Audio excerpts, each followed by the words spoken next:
Demandez le programme, c'est avec Estelle Martin. Et pour commencer, The Do.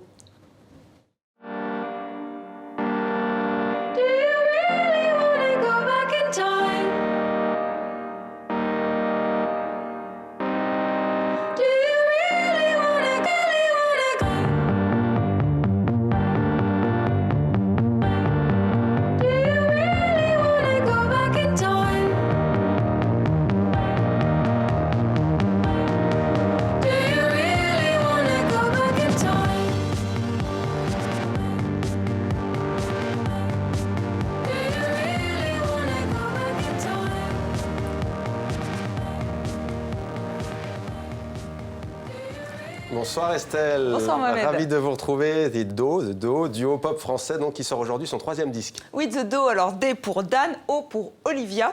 10 ans déjà que ce duo franco-finlandais se connaît, travaille ensemble. Alors, ceci explique peut-être les menottes. Ça se trouve dans 10 ans, nous aussi, on fera des photos menottées. Donc, c'est les menottes de la couverture de leur album. Ils ont choisi un titre plutôt joyeux, Shake, Shook, Shaken. Ça donne presque envie de réviser sa conjugaison anglaise. Ils se sont donné une mission, nos deux larrons, nous faire danser. Normal, ils adorent la scène.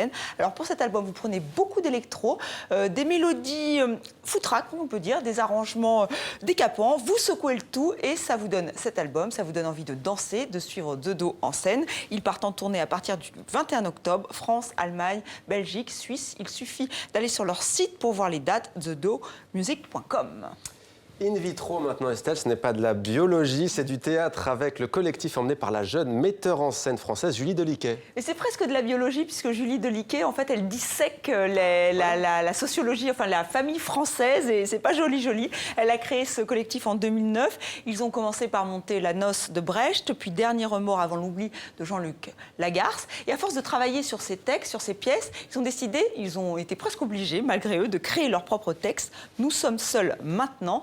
3 pièces qui forment un triptyque sur la famille, la transmission et l'originalité de ce collectif, c'est vraiment l'improvisation. Julie Deliquet aime réunir ses comédiens autour d'une table. Elle trouve que c'est un lieu scénique par excellence. Et en fait, après, chaque comédien doit trouver sa place. On en regarde tout de suite un petit aperçu.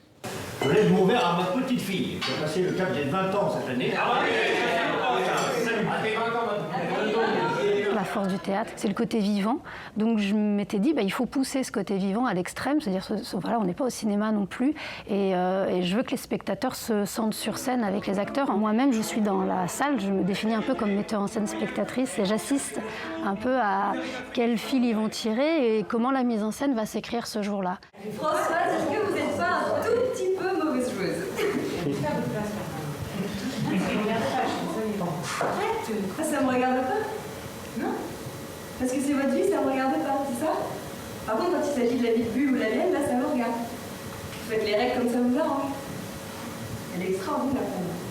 C'est l'héritage de la génération des baby-boomers, l'héritage de mai 68, si on peut un peu généraliser. Il y a le rapport à la transmission qui est un peu remis en question.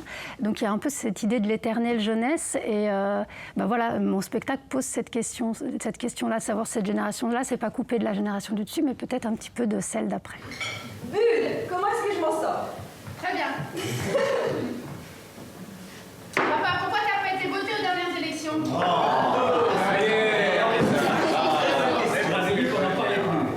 Parce que j'ai juré qu'on ne prendrait plus jamais. Voilà. Élection piège à con.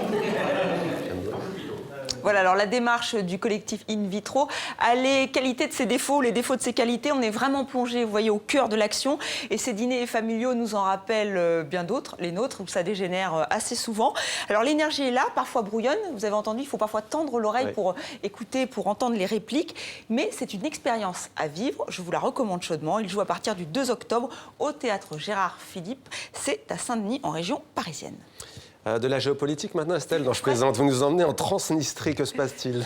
Et oui, alors le pays qui n'existe pas. Et pourtant, Nicolas Righetti, photographe suisse, y est allé en Transnistrie, république autoproclamée indépendante en 1992, dans une indifférence plus ou moins générale. Alors voilà qui nous rappelle un peu ce qui se passe en Ukraine. Il en a ramené des clichés hauts en couleur, clichés où on voit toutes ces personnes qu'il a rencontrées, des habitants fiers de leur pays, fiers de leur nationalité, fiers de leur passeport, même si celui-ci Russie ne leur sert pas grand-chose. Alors vous retrouverez tous ces clichés dans un ouvrage, Transnistrie, un pays qui n'existe pas, paru aux éditions Favre. Je vous laisse découvrir un peu ces transnistriens, pas facile à dire.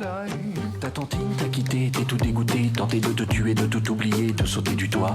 Tu te tortures dans ta tuture, fais le tour de tes tares pour savoir qui c'est qui a tort. Si tu mérites de la tantine, se tire avec tes tétards. Voilà, et vous aurez... Est-ce que vous avez reconnu Soviet suprême? Ouais, c'est cela. Merci beaucoup Estelle. Estelle Martin, c'était Demander le programme. À demain Estelle. À demain Mohamed.